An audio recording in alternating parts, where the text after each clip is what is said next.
Hey everyone, I'm Louis. I'm going to show you a command line to power AI with everything you've seen, said or heard. By seen, I mean the accessibility tree of your computer, which is equivalent of the HTML but for the desktop, and everything you see, say, and hear.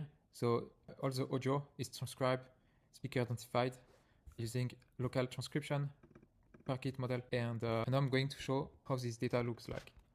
So going to ask Claude with Screenpipe MCP, can you query some accessibility data of today? I'm showing during a demo how the data looks like. So show a bit how the data looks like. And we're also compressing taking screenshots and compressing as like MP4 files. So it's very storage efficient. It's only taking 20 gigabytes a month of storage. And so you see here it's access to like element, what's the role of the elements, the ID, depth, the position, the content. So you can really easily create like computer use automation based on this, and some URLs I visited, and other things. So what can you do with this?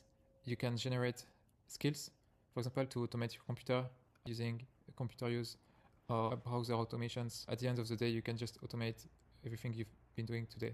That's it. If you want to run this, it's npx screenpipe record. That's it. Bye bye.